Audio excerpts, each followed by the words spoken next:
In today's episode, we're speaking to Jennifer Streaks. Jennifer is a senior personal finance reporter and a spokesperson for the personal finance vertical at Business Insider. She started a career covering personal finance at Black Enterprise magazine, went on to CNBC, where she covered personal finance, women and money and tech, and then Forbes, where she reported on personal finance, business tech, money matters related to economy, investing, credit, and entrepreneurship. Let's speak to Jennifer and find out how she changed her life by changing her mindset. Let's find out. And if you want to upgrade your money mindset, then click on the link and watch my free training.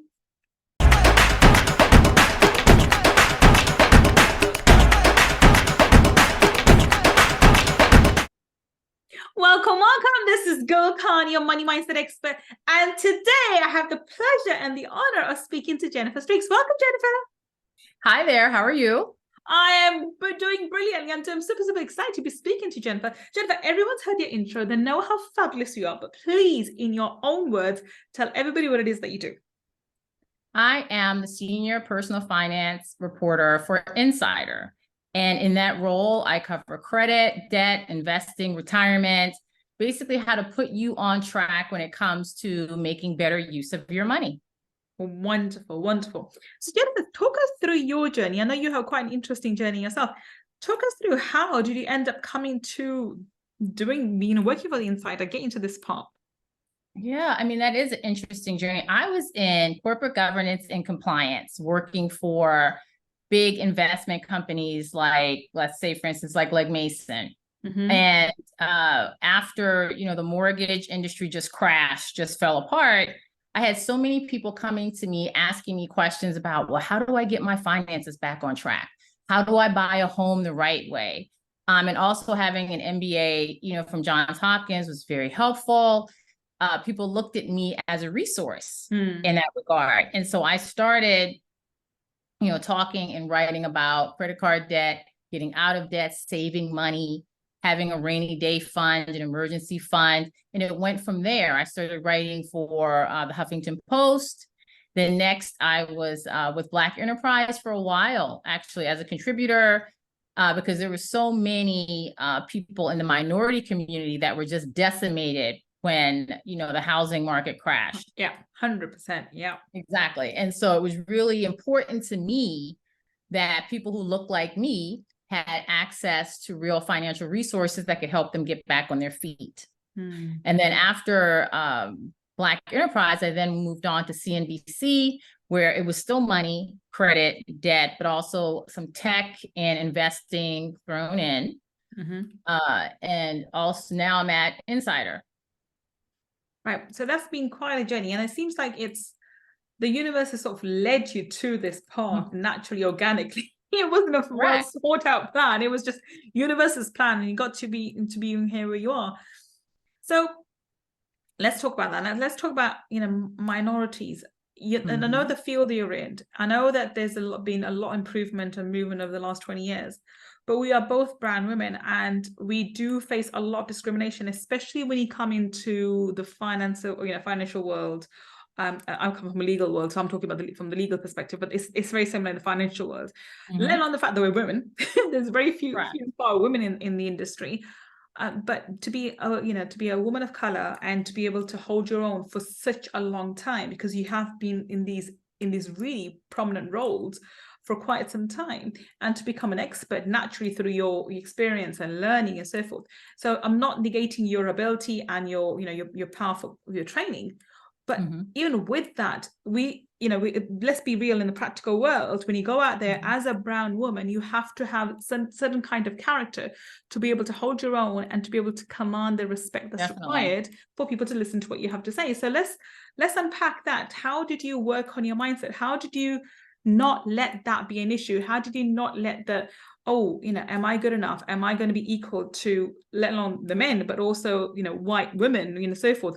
And even though as much as we say that that's not an issue, I find that somewhere subconsciously it always is. And that's why I think brown women of color, we tend to be overachievers. We try harder when we study. We try harder when we, work, in working environment. I found brown women tend to work harder generally because they feel like they have something to prove, right? Because I deserve to be here because I'm so amazing, not because I am amazing and that's why I'm here. Right. It's the other end. So talk us through that. I would like to unpack that from your perspective.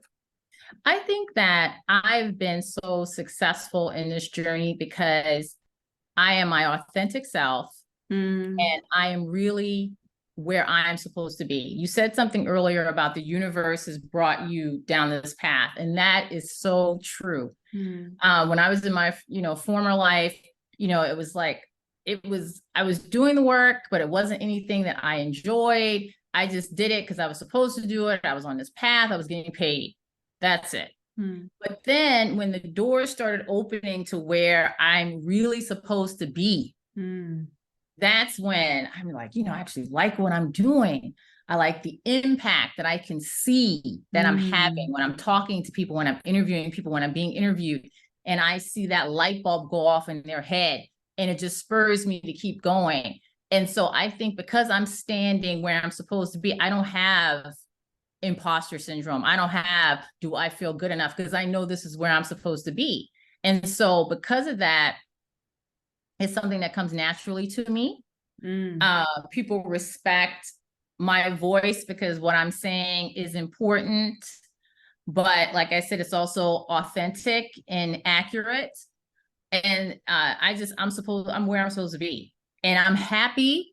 That's the thing too. A lot of times you're in these positions. And I think that's why COVID was the spark that so many people needed to get up and do something different, but you don't even realize that you're just going through the motions. Monday just turns into Tuesday. Tuesday just sort of turns into Wednesday. The next thing you know, it's the weekend and you're right back to Monday doing it all over again. I don't want a life like that. I have no interest in that. I want to be doing something that I think matters, that is who I am and gets me out of bed in the morning. And that is this. And, I know what it is to be in a job and, you're not happy and you're like, oh my gosh, I got to get up and go to work again tomorrow. I'm like, at some point, for me anyway, you get to a point, at age, whatever in your life, I'm like, I don't want a life like that. I don't want 20 more years of that. No. So, I'm happy that the universe heard me. The universe had a better plan than I could ever think of for myself. And here I am. I'm glad you said that because there are so many people, I think especially when you hit your mid-40s or early 40s, somewhere around the 40s, I think, hence the midlife crisis I call it. I don't think it's crisis. I think it's awakening call for most people, men and women alike. And we've been in these corporate careers for many of us, at least a good part of 15 to 20 years by then. And there is no satisfaction, even though we may have progressed to the career, the career ladder. But we at sacrifice of our health, family, relationships, maybe depending on how far up the career ladder you're on, how much money you're making in the corporate world, there is an element of sacrifices required. And I think it's a different kind of sacrifice compared to when you have an entrepreneurial mind and entrepreneurship, because that's the different, because then you still, I do work long hours, but I work around my children. So I never sacrifice my time with my kids. I just sacrifice my social time with so-called friends, but I'm okay with, be socializing with my online space. So I think it's important to recognize that, a lot of people may have this urge that you did, but I think you're taking this very lightly. It's not an easy decision to let go of that corporate. So for want of a better word, security, and I don't think there's any such thing as security in a job, but it's what we're programmed to, especially as people of ethnic minorities. We are told, okay, get an education, get a job, and get a secure job. Get the job. Stay in your job. Exactly. That is true. And you even see it when someone says, oh, I got this new job or I got promoted, and their hand claps and attaboys and 1,000 likes. But someone says, oh, I started my business, and it's crickets. Literally crickets. Oh, you might get one like, because we've been so programmed to think that job security, your retirement, your healthcare, but we have to think about other avenues to end up in the same place. If the goal is financial security, financial stability, okay, that's the goal. There's more than one way to get there. 100%. And that's what we have. That's how we have to start thinking, because it's not advantageous. You're not doing yourself a favor sitting in a job you can't stand for 20 years. And you retire, and now you're what, 60 something years old. Now I'm going to enjoy life. Absolutely not. Absolutely. That's not for me. That is not for me. I want to enjoy life now, you know, and it also is an impact, and we don't talk about this enough. It also has an emotional impact on you too. Your job, what you do for a living, how you earn income takes up so much of your life, hours in the day, days in the week. You know, it has an effect on your emotional wellness too. And so you're sitting here like, and you'll hear people saying, I'm at work hearing brain cells die, or I'm at work just, you know, I'm surfing on the internet or whatever. And you're not being productive, not at work and not for your life. You know, and I've seen people whose eyes have just lit up because they're like, oh, I started my own thing. I was afraid to do it, but I got laid off during COVID, or I decided to leave during COVID, and now I've got my own thing, and whatever it might be. And they're surprised themselves. They're shocked. They're like, oh, and I'm making money. I'm covering my rent. I can't even believe this. I don't know what I was doing before. I mean, you know, and I'm so happy for them. And I don't have any problem with the corporate, you know, world. No problem. If that's where you want to be, that's fine. But if you feel trapped there, if that's not really what you want to do, if your mind is saying, I would love to do this other thing, definitely try it. Definitely. Because if it's on your heart, if it's in your mind, that means you want it. You want it. You're just afraid to take that first step. Exactly. And this is the point. A lot of people hesitate on taking that initial action, the first step, or even acknowledging to themselves, yeah, but you know, I would love to have my own thing. I love to have my own business. Correct. I love to do this and I would love to do that. But you know, I've got bills to pay. I've got financial responsibilities. Right, exactly. And that's the excuse they all use. And I always say, you know, it doesn't matter what it is you want, there's always a way out. Everything's figure outable. So yes, you may need to have a game plan for another, you know, 2 years to 3 years, but it is possible. So you just need to figure out a way. You know, it may be an exit plan, which is 5 years, 2 years, 3 years, but then at least, you know, you're working towards something, and you've got something to really hold on to get you through those mundane day-to-day tasks. Correct. Now, let's talk about the other elephant in the room, and which is, you know, is there a glass ceiling? Do you feel that there is a glass ceiling in the corporate world? Which I think when it comes to business, I think we can shatter the glass ceiling a lot quicker than we can in the corporate world. As women and as women of color, there's two different things, but both as women and women of color, I found that there was a glass ceiling. It may not be so much nowadays, but I thought there was definitely a glass ceiling, even as far back as the last 15 years. And whereas in your business, it isn't. So let's talk about that.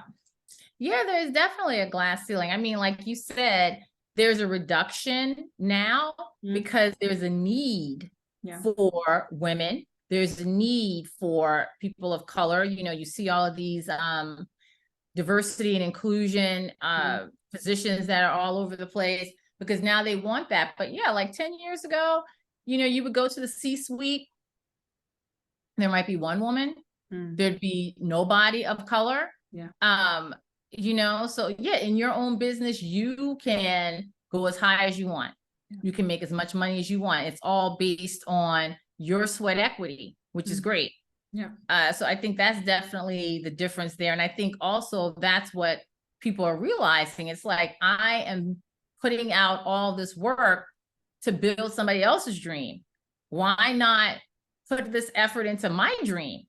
Exactly, 100%. Yes, you know, we work so hard, and I think if you enjoy something, you work extra hard, and that's when and it's not necessarily that we enjoy every task when we have a business. There's parts of our business that we don't enjoy doing. So hopefully, in the early days we do it. Then as we grow and we develop, we can outsource those to other people. But initially, there may be aspects to your business that you don't enjoy it so much. But there's a reason why you're doing it, and you have an outcome in mind. I am my own boss. I can work around my days. I can do one of my biggest freedoms that I think money has given me, or working for myself has given me, money's come after, is the freedom to work around my children. If my child is sick, if my child is ill, if my child has school play, you know, whatever's required, or dentist appointment, doctor's appointment, whatever, I I don't have to ask anybody. I'm able to dictate my hours myself.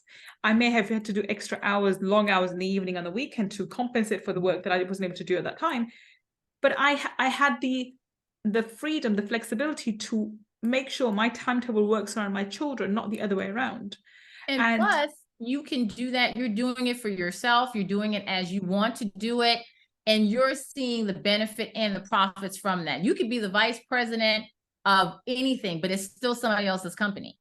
Exactly. You know what I'm saying? And oftentimes I found in the corporate world, they give you those titles for a reason, to keep you there. What do you call it? What do they call it? Golden handcuffs? Yeah. You know, when you have your own thing, you could probably surpass your own salary and you're your own boss. Yeah. Like you said, you don't have to ask anyone for time off. You don't have to say, can I come in a little later? I've got a doctor's appointment or my kid has a doctor's appointment. None of that. No. You know, so, and we saw this after COVID too. So many women left the workforce just in droves, whether it was a necessity or a desire. And they still, everyone still hasn't, all the women still have not come back yet. And I don't think that, you know, that's going to be the case. So what do you think was your biggest hesitation moving from the corporate world to working independently for yourself, and what has been the biggest advantage? So the drawback and the advantage. I think that I'm doing both because I still work for Insider. I'm still your senior personal finance reporter, but then I still also have my own brand and my own name. So I get the best of both worlds. And, you know, so I think that that's the best thing for me right now, because in being that I'm with Insider, I still have that level of reach that I want, you know, and also in building my brand, it's still advantageous in continuing to build my brand. So for me, it's the best of both worlds. Wonderful. Okay. And what would you advise somebody who's listening to this right now and say, okay, it's okay for you, Jennifer, you know, you are self-assured and you sound really confident, and, you know, you've been able to go out there and create this new, you know, image for yourself, this new, you know, carve up this niche for yourself. I don't think I have your confidence, or I don't think I have the ability, or I don't think I am, you know, I'm confident enough to be able to create a business of my own. So what would you say to someone like that who's doubting themselves? You know, they probably be amazing what they do, but they just doubt themselves. They shouldn't. No one, no matter where you see someone, they could be at the top of the heap. They didn't start there. Okay. Everybody had to start somewhere. Bill Gates had to start somewhere. You understand what I'm saying? And so, you know, that doubt, that self-doubt, oh, that voice in your head, it gets to all of us at some point. But you just got to do it. Take that leap of faith, pray on it, put one foot in front of the other and build it day by day. Every day you should do something.